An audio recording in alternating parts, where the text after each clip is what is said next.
Well, you're on the clock and you don't know what to do. You're looking at these, what we call ambiguous backfields. And there's a ton of them this year. Like we're diving into rankings, we're looking ranging from teams such as the Titans, the Chargers, the Broncos a little bit. We have the Cowboys there, Miami. There's a lot of these teams that we're diving into. And to tell you the truth, when we're starting, we don't know where to go. So we're here on this episode of the Fantasy Football Universe to help you decide on which backfield is a target and who from those backfields is a target. So stay with us and we'll join you.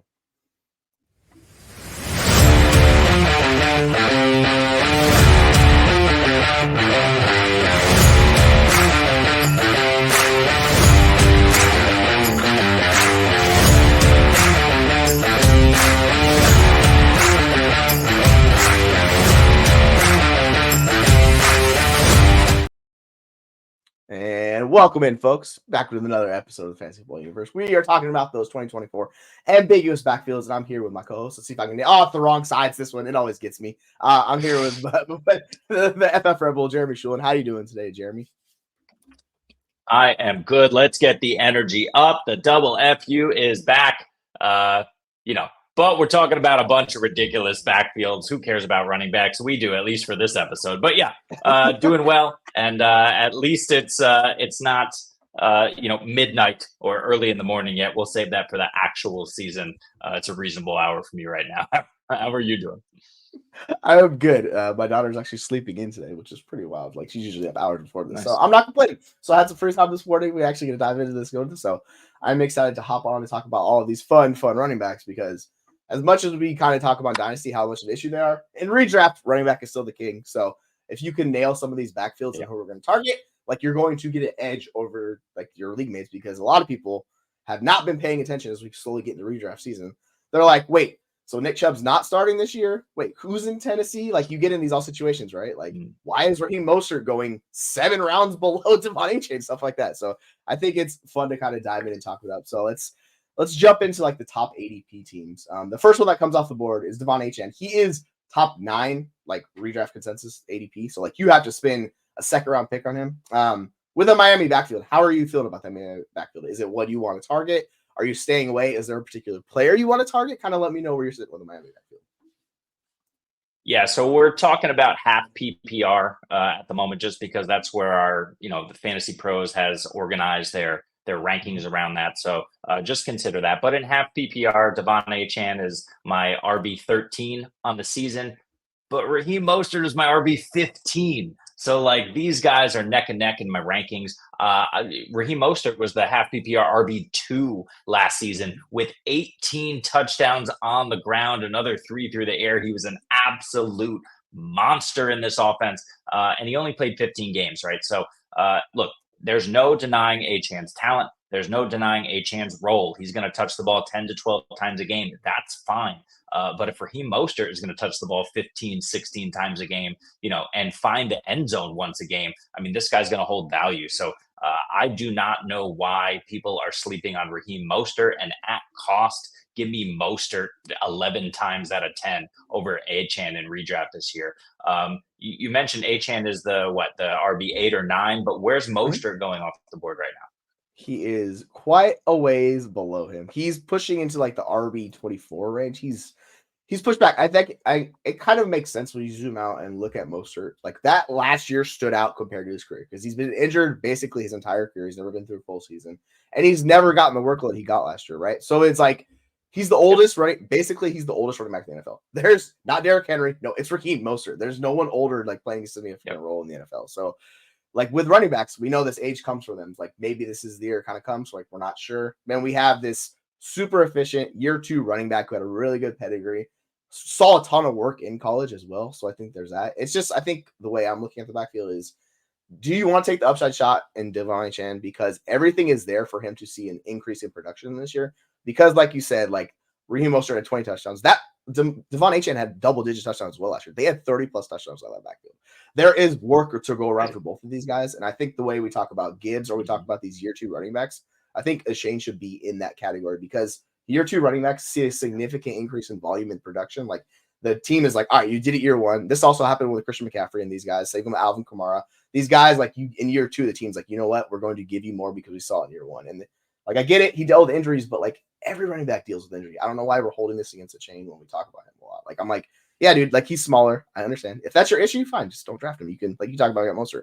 But if you want a guy who has the ceiling shot to give you an RB1 in that backfield, like I think he's a sleeper for that. So I'm honestly fine with double dipping into this backfield if you want to take a chain early and go Mostert, or if you want to go Mostert late, like this is we want these backfields that are the best in the NFL. They're going to give the high value touches to this team, and we saw what they did last year. Like they both had 4 touchdowns, both pushed like 150, 200 yards in the game against the Broncos last year. Obviously, I don't think that should be an expectations, but it shows you they both can absolutely thrive. Yeah, just another 70-point goal game against the just garbage Broncos. We might talk about it in a little bit, but yeah, for me, like I'm all aboard A-Chain. Like I loved him coming out. Everything I saw last year is like, yeah, he's the better back. He was also PFF's #1 rated running back in the NFL last year. Like there was nobody better than Don A-Chain. Mostert was top 4, by the way. So like both of these guys were really good. And I think if you look at the scheme, they had a bunch of guys that were ranked highly because they do stuff really well. So for me, I want both of these guys, but like it sounds like you're more leaning to just waiting and getting Mostert, kind of getting the value cost and getting another guy who can give you an RB1 season for a discount. Yeah, I think I like the discount. I don't have a problem with Achane, but you compared him to Gibbs, right? Gibbs is my half PPR running back 5. And I think the main difference between these two, and it's a good comparison, right? Because you have the second year back who's hyper athletic, was hyper efficient, deserves more work, and is going to get it. And I think the difference here is number one, Gibbs has proven that he can operate as an effective goal line back. I'm not sure that Achane has proven that. He got more of his touchdowns of the longer variety. It's not that he can't operate that way, but I think it's a question of how he will be used. And then the second thing there is the fact that, in Miami, you have Tyreek Hill, right? And who was the wide receiver 2 in half PPR, who had 13 touchdowns, through the air last year. And, he's going to take away a significant amount of work just because he's going to command volume as one of the best players in the NFL. In addition to Jalen Waddle, who I think we all unanimously agree is going to take that step up. Last year was an anomaly. So we have 2 high functioning wide receivers here who can not only operate in space between the 20s, but can also operate in the red zone and score those long distance touchdowns. You don't have that in Detroit, right? In Detroit, you're leaning on the running game. Amon-Ra and Sam Laporta are phenomenal guys, but unless JMO takes that step, and I don't think he's going to take a step that equals Tyreek Hill or even Jalen Waddle, but unless he takes that step, you're not going to have this highly dynamic offense with guys that command targets, can break long distance plays routinely, and then also be phenomenal red zone threats. So I think the difference there is in the passing game. In Miami, it just opens everything up. And then you also have kind of the mastermind of Mike McDaniel, who's constantly working on, finding these mismatches. So for me, I'm still way in on Raheem Mostert and his ability to just be used in the red zone. I think he is the David Montgomery type from last year, where he's just going to be the hammer down there. Jalen Waddle, I was thinking Jalen, right? Devon Achane is going to be, the guy who's going to continue his hyper efficiency. Like you said, he was the best running back in the NFL. But for me, he's just a little bit lower because I think Mostert, even at his advanced stage, is better than David Montgomery. But I did mention Jalen Wright here. So he's the third piece of this puzzle, and maybe something that is another consideration when you think of that comparison between Miami and Detroit. Right. Maybe the Dolphins have a 3-headed monster. So what are you thinking about Jalen Wright and how he might impact these 2 backs in Miami? Yeah, Jalen Wright's a really weird one for me. I was kind of lower on him in the process because we talk about these kind of college offenses that do weird stuff. It's Tennessee. Like I keep coming back to Tennessee and this freaking un-NFL offense they run. Like Jalen Wright did not need, like you could have had negative vision and run through the holes he was running in. Obviously, he's a super explosive athlete. Like he's one of the more explosive athletes at the running back position.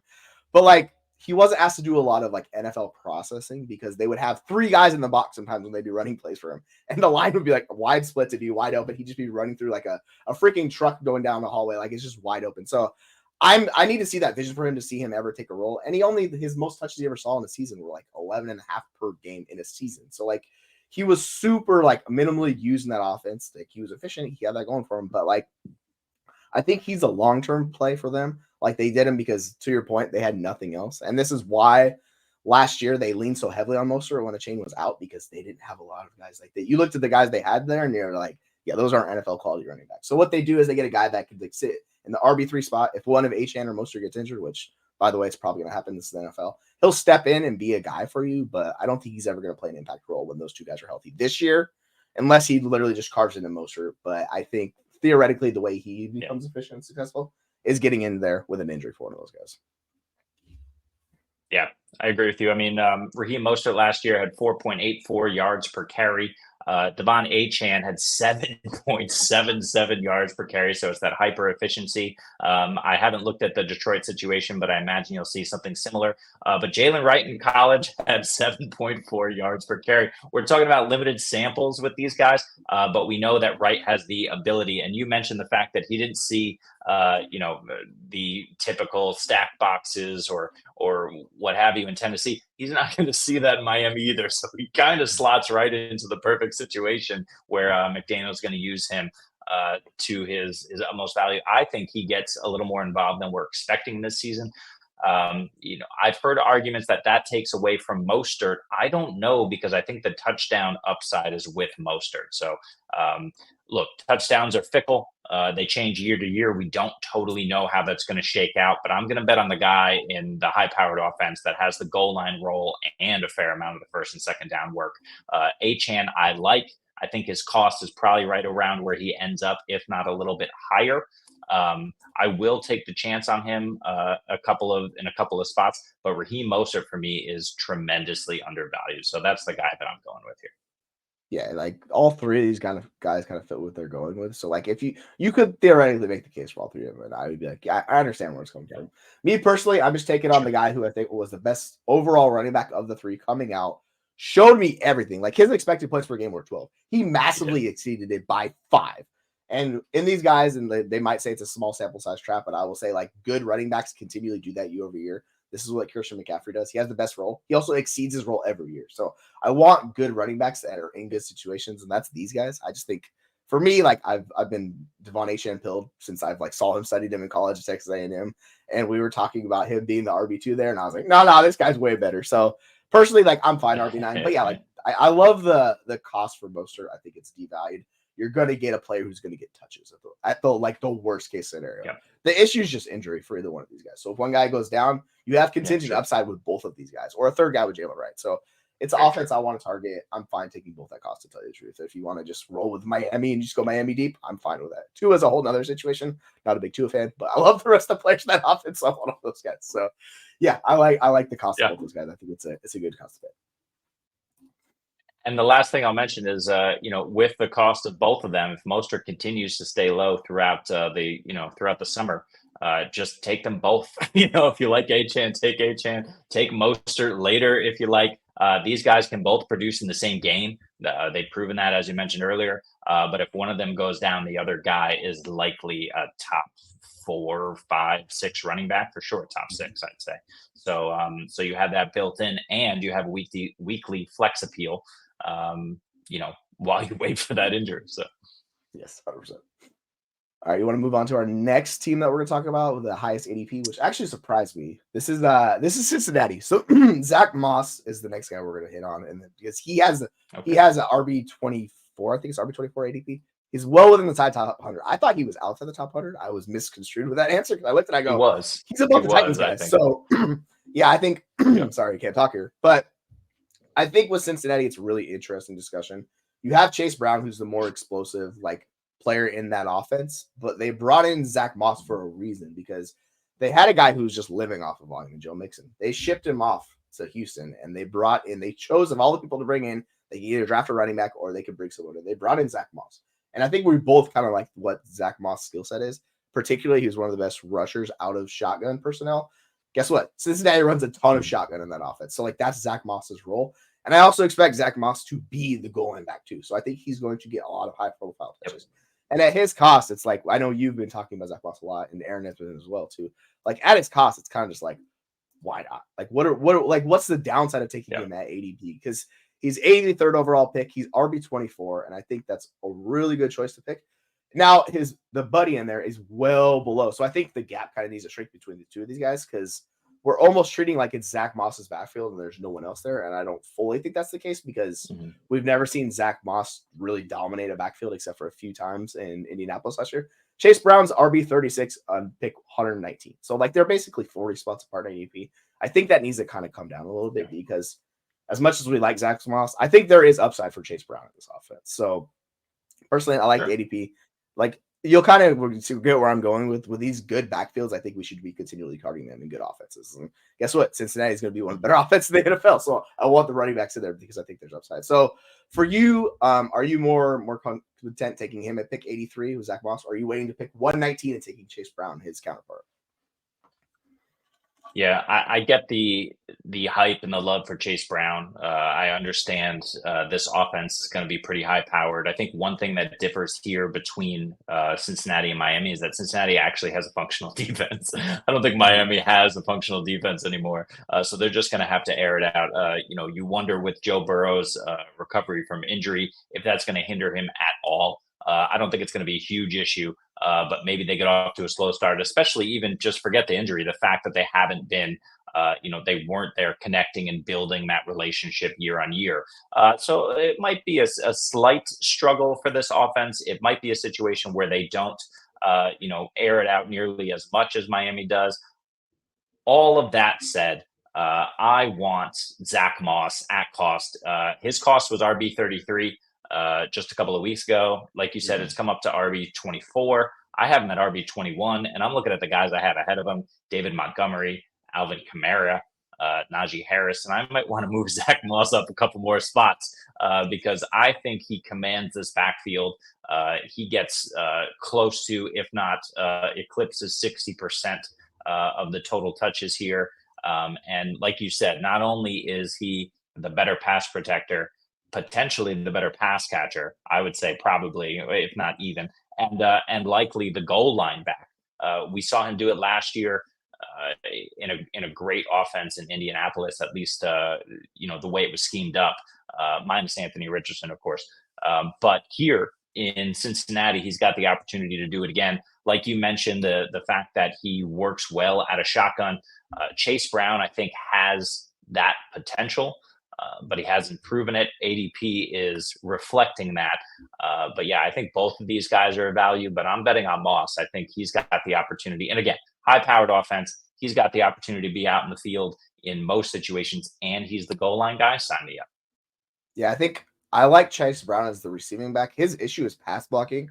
That's something Zach Moss does well because they brought him because his fundamentals exactly. That's we see this with James Cook. It's the reason why he's not in there on third downs a lot is because they don't trust him at pass blocking. This is the same thing they issue with Chase Brown. So he needs to get significantly better at that. And if he does, then I could see him being third down back in that role. I just, based on what we saw last year, we saw Zach Moss play like he's good in protection. So they're going to have a guy they trust. This is why you see teams put these old aging running backs in there. Not saying Zach Moss is old and aging. He's in his prime, but I'm just saying overall teams will put guys they trust back there. Because they don't want you to get Joe Burrow killed. Like, he's making a ton of money. He's the highest paid quarterback in the NFL. They don't want to deal with what they did last year, dealing with all the injuries where they basically 100%. Had a lost season last year, right? So they're trying to put guys they can trust. And I think what we've seen from Zach Moss in his career, when he's in the right scheme, he's a good running back. We saw this last year. He was really good. He was like RB5 like midseason before Taylor came back, right? So if I'm betting on the two of them, definitely taking Moss. I have him a little bit below ADP just because I kind of like a lot of guys in that range. I think he is my RB26, but he's right there. I have him right next to Kamara and a couple other guys with so it's really, and like the guys going around Zach Moss, this is like Zamir White, David Montgomery, James Conner. I think it becomes kind of, pick your poison with who you want to take there. I don't know why Zamir White and David Montgomery are going above them because personally, we can talk about White in a second, but I don't think he's going to be a 3-down back at all. And we've seen David Montgomery, he needs touchdowns. Like he desperately needs touchdowns to be efficient. So I'll personally take the shot on Zach Moss there to get some theoretical upside of that offense because we've seen it. It's one of the best offenses for running backs in fantasy the last basically since Joe Burrow's been there. Like we've seen Joe Mixon's just been thriving off of that volume. So sign me up. Yep. Yeah, and we're basing Chase Brown and what we think about him off of obviously just last season, what we saw without Joe Burrow, right? Chase Brown didn't do anything, as most rookies is the case, until week 13 when they got him on the field. He didn't play over 30% of the snaps at all. throughout the course of the season, but he did manage to average about 10 touches a game. He had some receiving work mixed in. He showed the ability to break off explosive plays. All of those things are great, and you expect him to in year two. But you mentioned it.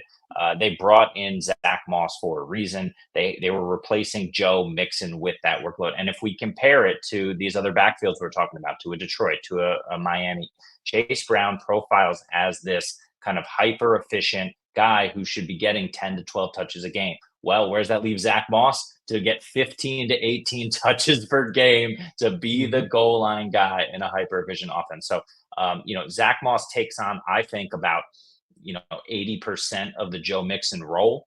Chase Brown, ascends as well. So yeah, he's a decent value.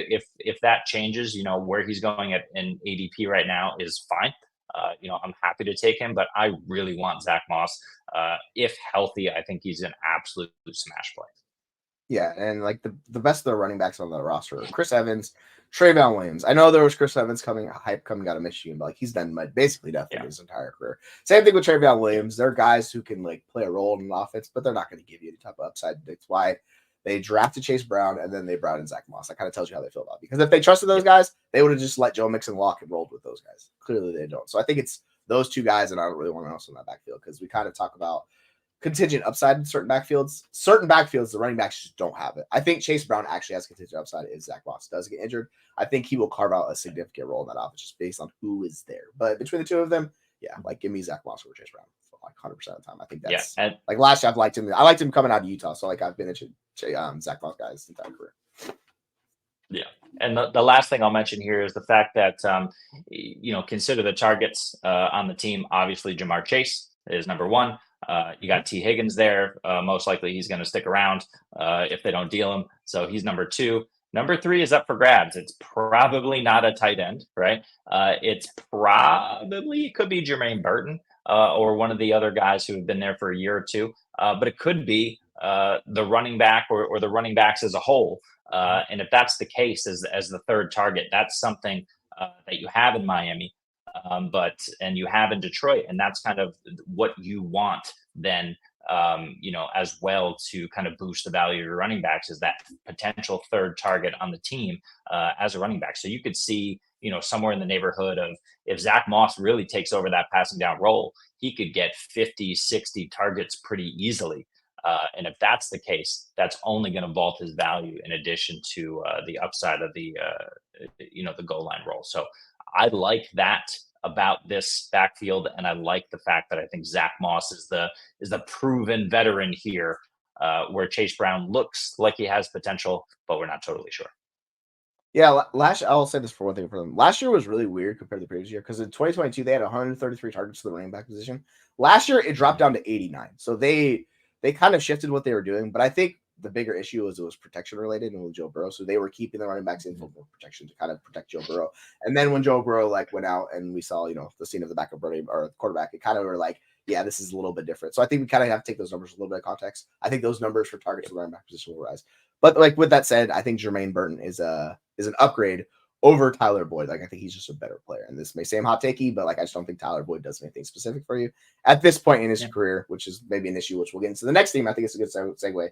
So I could talk about our next team with the highest ADP, and that's the Tennessee Titans. It's interesting because Tony Pollard's going above Tajay Spears, and I'll preface this by saying people were so frustrated with Pollard last year. They didn't like what they did. They love what Tajay Spears did this year. So what happens? The Titans go out and they pay good money to Pollard, and all of a sudden the ADP shifts where Pollard jumps above Spears. And I think that's something that I've been very confused as to why, because Pollard was not super efficient last year. He was not good. By the way, Spears was incredibly efficient. He had a 14% target share. He's one of the best running backs in the NFL in his role. Even though the offense was bad, they didn't have anything else going on. So I think it just shocked me. I figured like Spears would be going above Pollard, but that's not the case. He's going above him. So Pollard, I guess people still love Pollard is what I'm taking away from this because I have them flipped. But like it's just interesting because he's another back who's in that range of ADP. And it's like, all right, well, obviously people like Pollard. So Pollard, based on Fantasy Pros ADP, is RB29, and Spears is going RB32. They're both top 100 picks. Basically, Pollard goes around above him. He's picked 90. Spears is picked 99. So I think this tells us we don't know how to fill this backfield because if we did, one of those guys would be significantly higher. personally, like where I'm coming from, I'm targeting another year 2 running back who's efficient, good in the passing game. Similar to Miami, I want the younger back who's been efficient. Where Pollard came off his injury, it was just a bad year last year. I mean, he negative touchdowns, all that fun stuff. So I want the guy that's efficient in that role, because I think even in a lesser role, Spears can do more where he can grow to that. I think Pollard more or less needs volume because kind of his limitations of what he is in his career. Where do you kind of stand out in this backfield with the Tennessee offense, which is the biggest issue is Will Levis on top of it too. We don't know how that's going to work. So what's your kind of thought process with the Tennessee backfield in general? Yeah, it's not a high-powered offense like the other two we were talking about, right? So that's Mhm. number one. I mean, it has the potential to be, but I agree with you. I don't necessarily believe in Will Levis. The next thing we have to do is talk about Tony Pollard's season, because I think the narrative is a bit off about what happened with Tony Pollard last year. If you listen to people talk about Tony Pollard, they say, "Oh, well, he was coming off of injury. He wasn't the same the first half of the season." Well, he absolutely smashed in the first half of the season.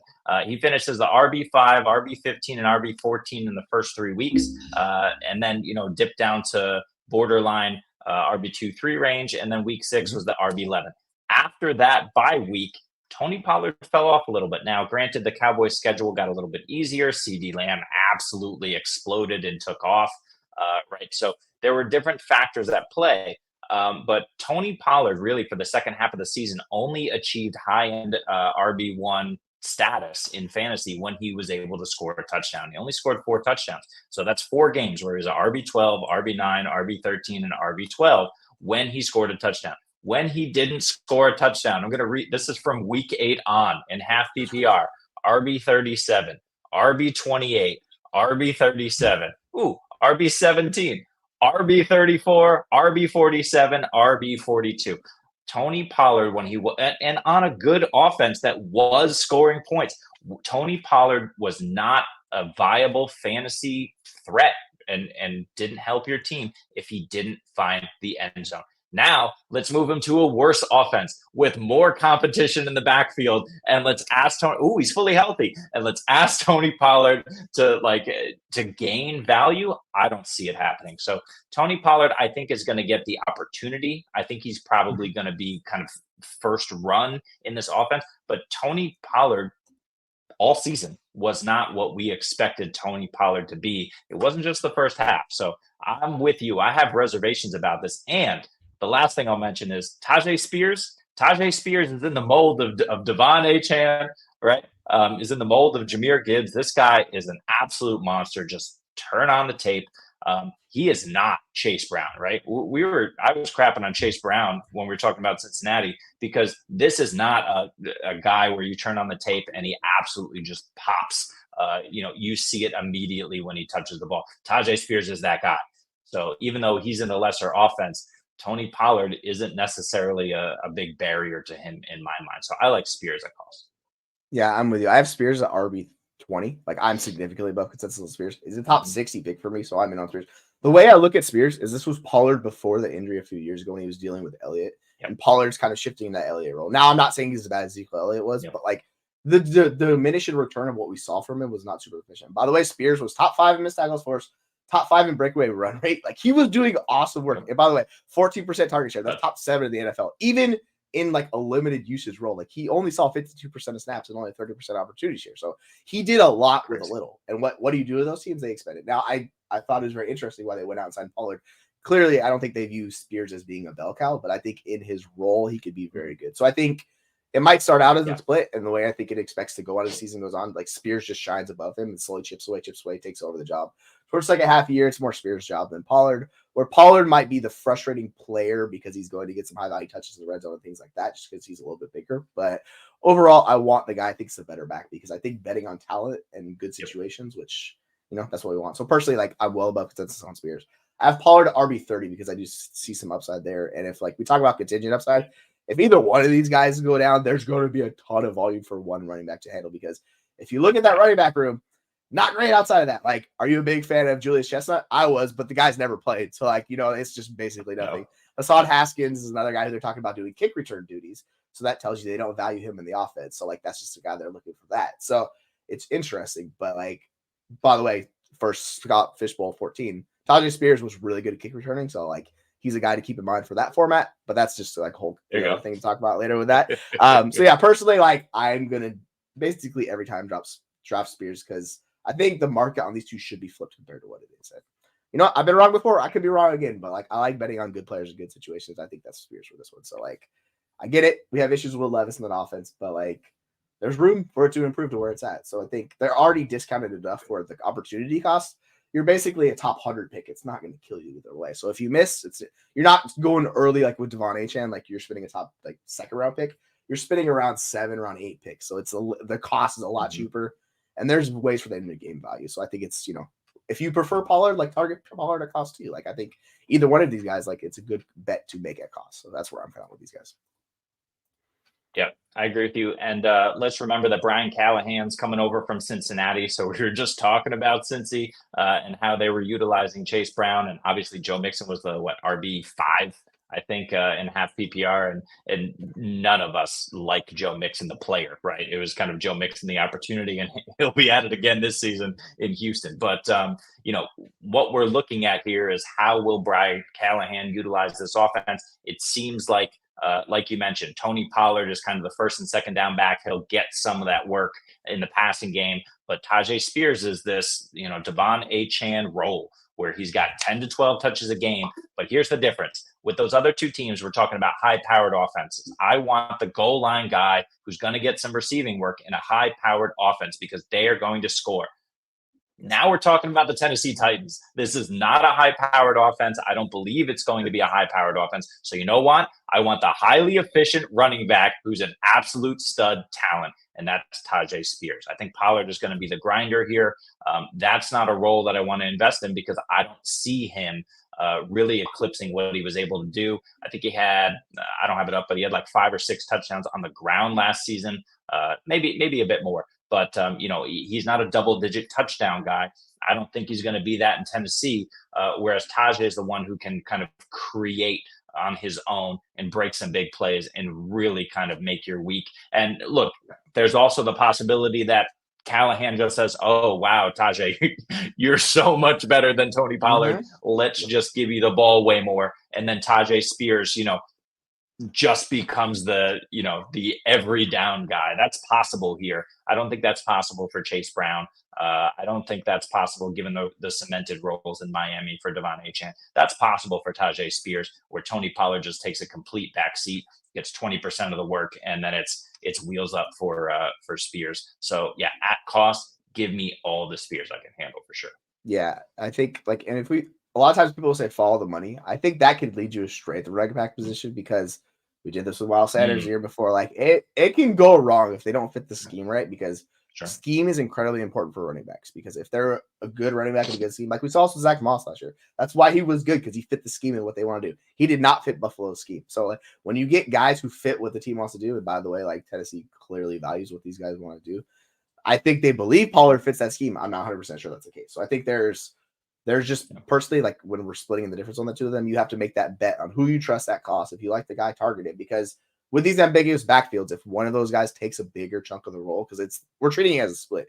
Like if you said if Spears is going to be the guy getting the majority of the work, like 65%, which is RB1 status, and he's an efficient back, that's how you get a guy who significantly beats ADP. We're not talking about like Kyron Williams last year where he's free at cost, but like you're getting a discounted potential RB1 in the offense because volume is king. So if either one of these guys can step into volume, like they don't even have to be that good to tell you the truth. Like if they get the volume, they'll still be like paying off for you at cost. So this is the thing with RB1 season. And it's the different with dynasty. So like I think this can kind of transition to the next guy because this running back room, I don't think anyone has a clue with.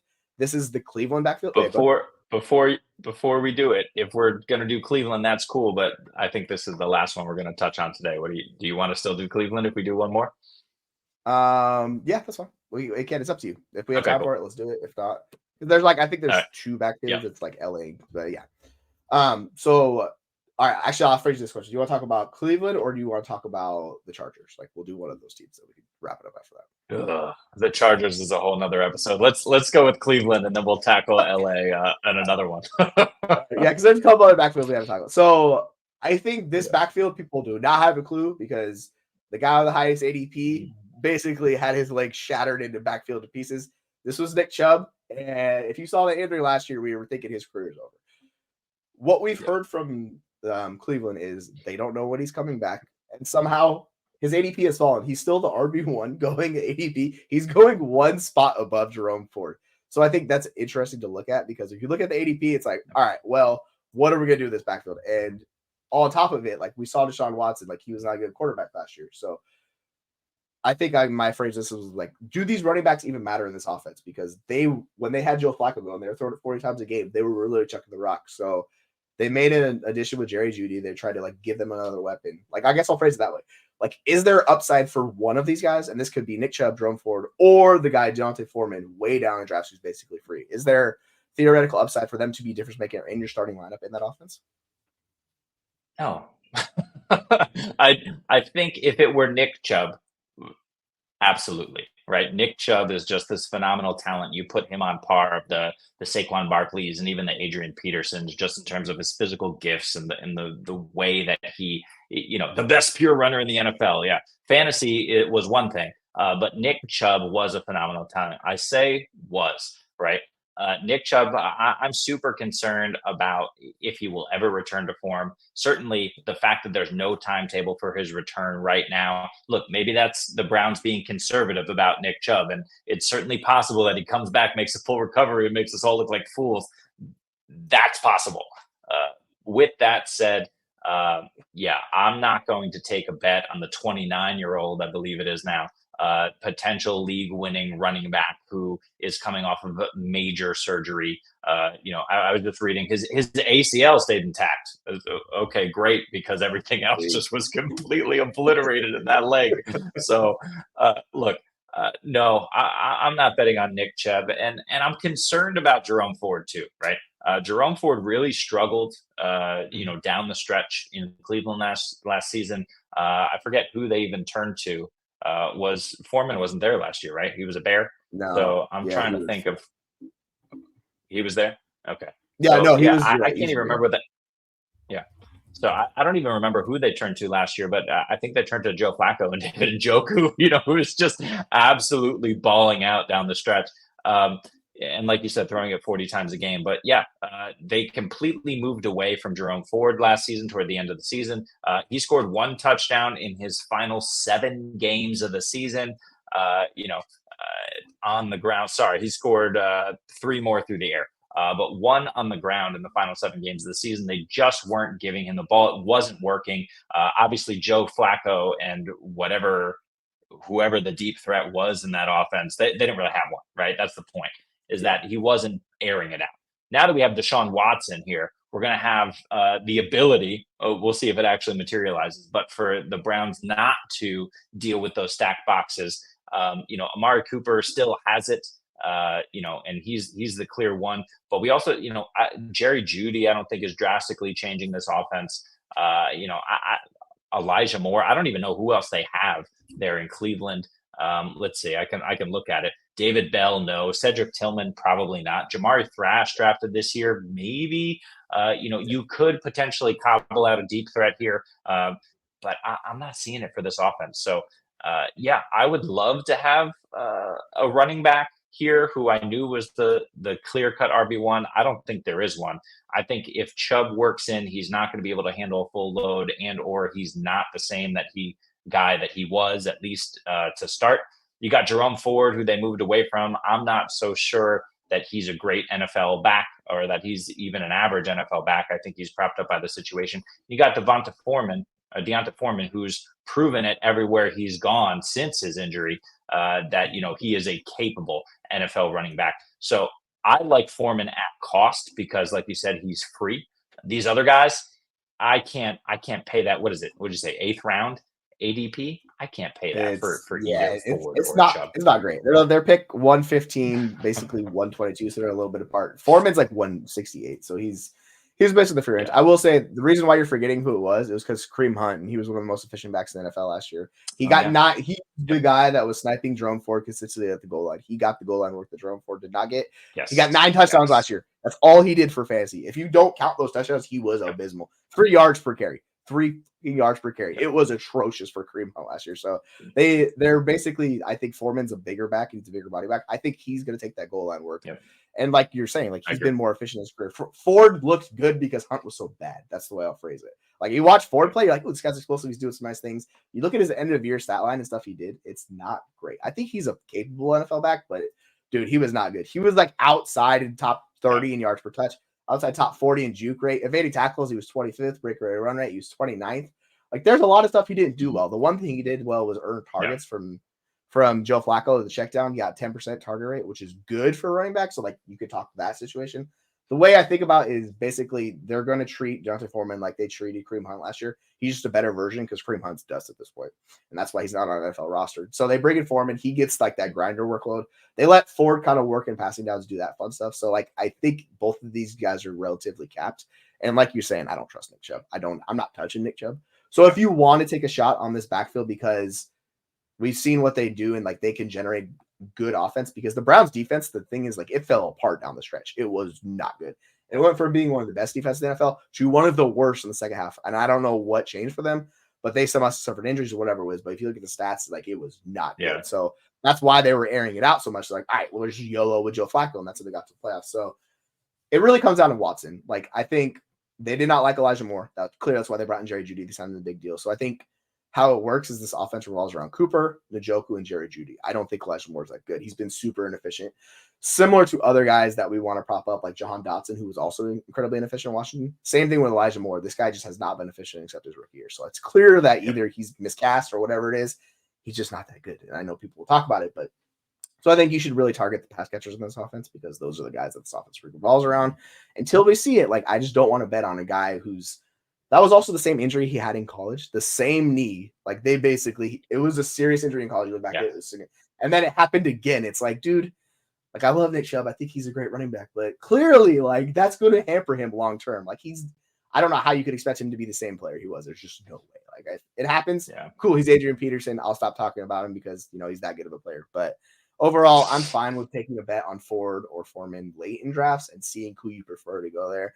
Because they're like at the cost of where they're going, like it's really discounted as it is. So I think there's upside for them to at least be flex worthy, maybe possibly an RB2 if they have found out, right? So it's, like I don't mind doing that. But yeah, to your point, I'm not expecting either one to dominate touches or do that because neither one of these guys did that last year or the year before. So we should not expect that. Even with an open competition, like it's more than likely going to be split backfield. And then if the offense isn't good, like that's really capped because you need Deshaun Watson to take a step forward, which we're like 3 years removed from that at this point, 3-4 years since he's been NFL quarterback. So yeah, there's just a lot of question marks in Cleveland, and it's kind of scary when you look at it this way. You're like, you step back and you're like, oof, this should be fun. I don't know what to do. So are you just targeting the pass catchers on this offense is what it sounds like?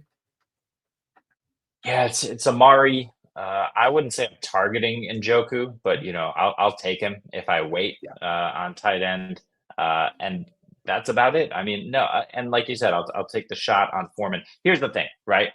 Number one, the Browns' offensive line is still a really good unit, right? That's the problem here is that you really want to invest in the running back here because the Browns' offense should be able to generate some space for running backs to move.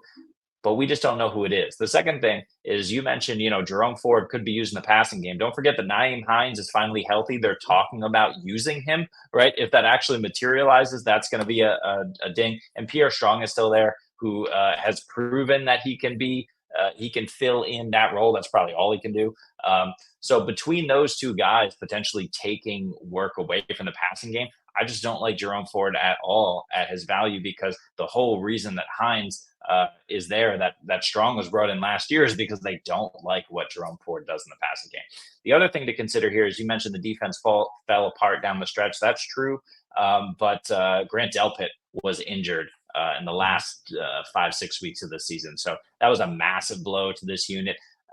They should be back to full strength and full health. We know they have a phenomenal pass rush. They brought in some guys in the interior. So I think this defense is going to be one of the top units in the league again. That's, again, going to open up the running game.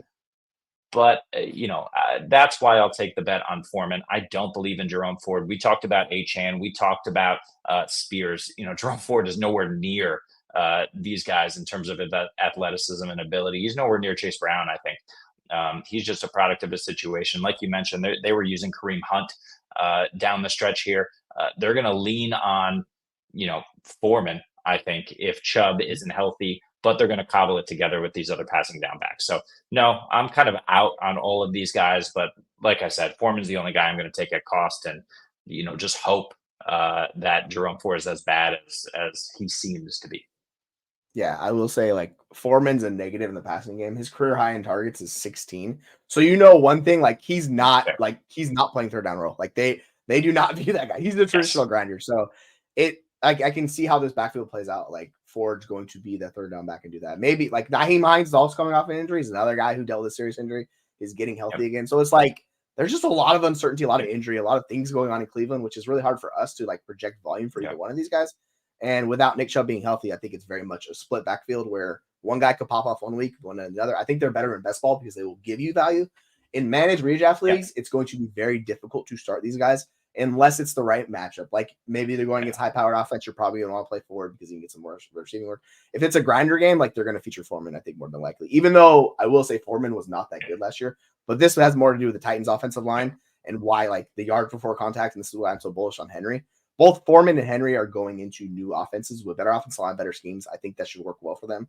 So we'll see Foreman probably bounce back to the efficient grounder or pounder of running back we've seen. So overall, like I don't mind throwing darts on these guys late. It's just I don't see the upside of them being more than like an RB2. Real theoretically, it's RB3, RB4 stash for both of these guys. So they can give you some work, but you're going to need an injury from one of these guys. And we already dealing with enough injuries here. I don't want to project any more injuries into this backfield or anything like that. So Cleveland's very well we call uncertain. So it's looking at it. I'm like, no, I just don't know, man. It's no thanks. I'm good. I'm with you. Oh goodness. All right. So on that note, let's kill it. So with that, we're gonna wrap up this part of the Ambiguous Backfields. There are a couple more we kind of do need to hit, so we might have a part 2 for this because we'll talk about Chargers and a few other things like Arizona, Green Bay, all these other teams with some uncertainty one way or the other. So all right, well, thank you for joining us. That's this edition. Don't feel free to like, subscribe.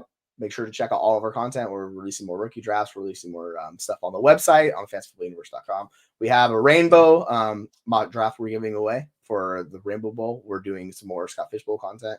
We are getting together with Warrior Bowl coming up. So we're going to have a lot of like charity events coming up through the rest of the season as we get into that. But stick with us. So we'll be here every day releasing all sorts of fun stuff on YouTube, TikTok, Instagram. Maybe not Snapchat. I don't know at this point. Maybe sometime in the future. But if not, just follow us on there.